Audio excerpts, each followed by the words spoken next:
Pak Yaki, sebelum kita lanjutkan, kita akan coba lihat terlebih dahulu saham-saham pilihan apa saja yang Anda rekomendasikan, terutama untuk dalam menghadapi perdagangan esok jelang akhir pekan, dan mungkin saja bisa menjadi salah satu referensi untuk Anda, pemirsa. Dapat Anda saksikan juga di layar televisi Anda, pemirsa, empat saham pilihan yang direkomendasikan.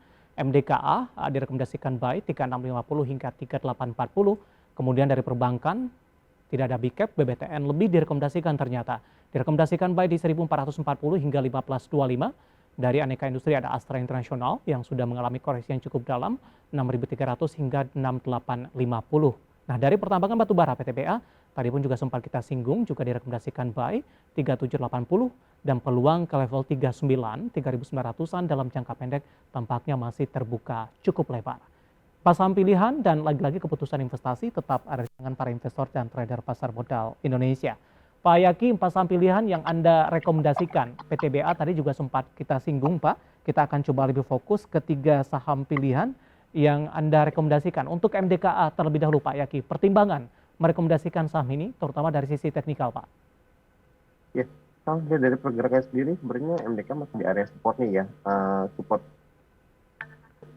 sejak 2011-2021 itu supportnya masih di sekitar 3.560 sampai 3.600 dan hari ini baru bisa kembali ke atas MA20 di sekitar 3890 sebagai MA20 sebagai resisten terdekatnya. Jadi harusnya kalau MDK bisa bertahan di atas 3890 esok hari, harusnya potensi penguatan lanjutan masih akan terjadi sampai 3970 dan 4070-an. Jadi tren untuk secara tren masih terjaga untuk MDK sendiri kalau kita lihat dari bulan November 2021, dan kalau lihat katalisnya juga dari segi harga komoditas emas juga harusnya bisa menjadi katalis positif untuk trading di MDKA.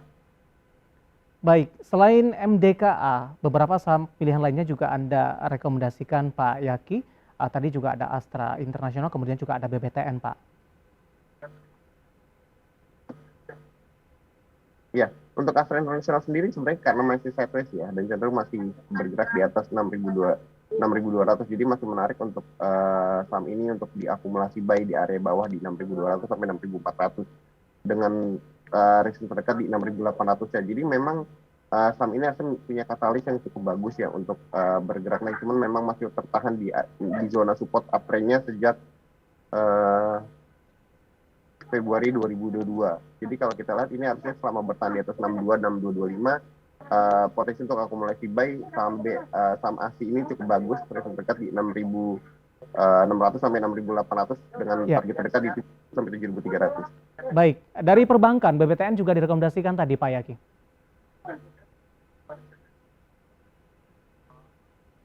Untuk BTN sendiri harusnya masih ada potensi penguatan lanjutan ya selama bertahan di atas 1520 ya, support terdekat di 1440 dengan target terdekat di 1590 sampai 1635. Oke, baik, Pak, saham pilihan yang direkomendasikan dan lagi-lagi keputusan investasi tetap ada di tangan para investor dan trader pasar modal Indonesia. Saya akan coba bacakan Bapak Ian ini. Cukup jauh, Pak Yaki, ini dari Jayapura, Pak.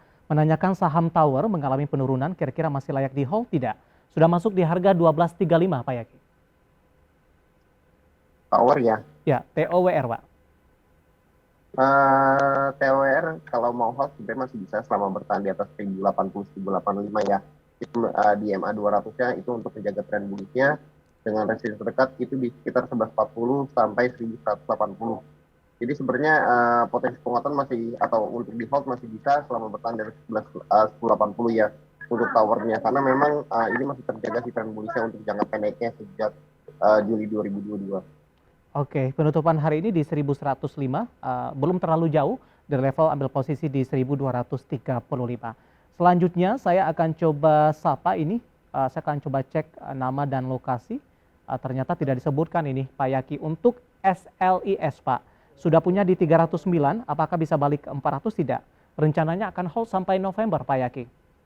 Oke, kalau dilihat dari dari indikator teknikalnya sendiri, harusnya besok ada potensi untuk split balik lagi ke bawah 25, ke area di bawah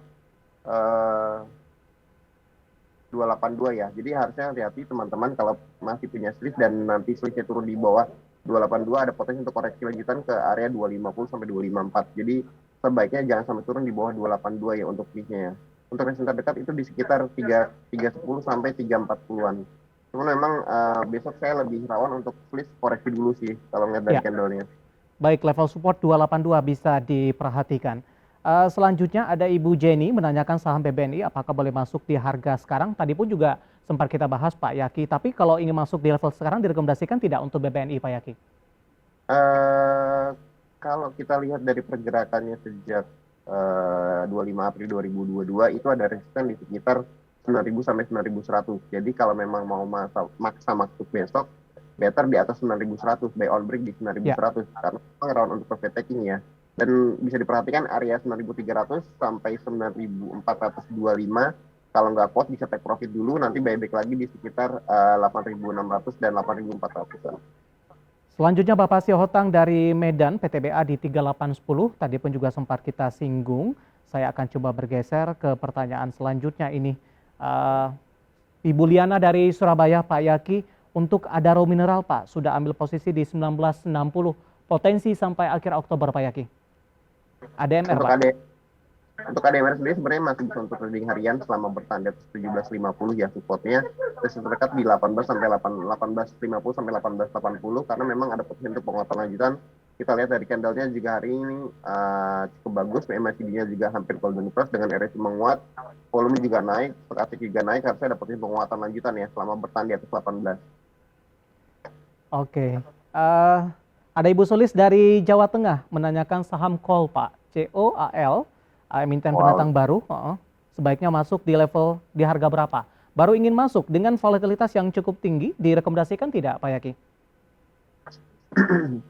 Ya, baru hari ini ya volumenya kelihatan pick up. Cuman kalau kita dari berkaca dari beberapa historical di 5 Oktober dan 21 September 2022, saran saya sih kalaupun besok masuk lebih untuk daily trade ya atau harian aja karena memang dia jarang kuat untuk bertahan kalau belum bisa bertahan di atas MA5-nya ya.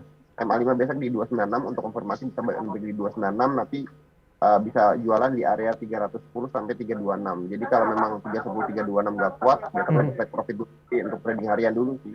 Saya Oke. belum melihat untuk penguatan lanjutan sih. Baik, ada Bapak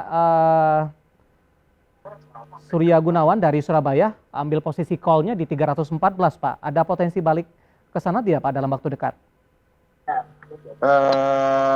Mungkin aja, cuman harus ada beberapa catatan. Yang pertama, call harus kuat besok di atas 296 bertahan. Yang kedua, call bisa bertahan di atas 324, 326. Jadi kalau belum bisa bertahan di atas dua level resistance itu, saya masih pesimis call bisa lanjut lagi ke area 340, 350. Baik, jawaban untuk call dari Bapak Surya Gunawan dari Surabaya, kemudian juga Ibu Sulis dari Jawa Tengah. Sayang sekali waktu kita cukup terbatas, Pak Yaki, dan tampaknya pembahasan tadi sekaligus mengakhiri kebersamaan kita untuk kali ini. Sebenarnya masih ada beberapa pertanyaan yang kami mohon maaf dan Anda bisa bergabung bersama kami kembali di waktu dan di program yang sama di Perdagangan Esok Hari. Pak Yaki, terima kasih sekali lagi sudah bergabung. Sehat selalu, Pak. Ya, terima kasih, Bang. Baik, terima kasih. Ada Bapak Ahmad Yakiye, Head Online Trading dan Technical BCA Sekuritas. Akhirnya saya David San Oval dan seluruh rekan kerja yang bertugas mengucapkan terima kasih dan sampai berjumpa kembali.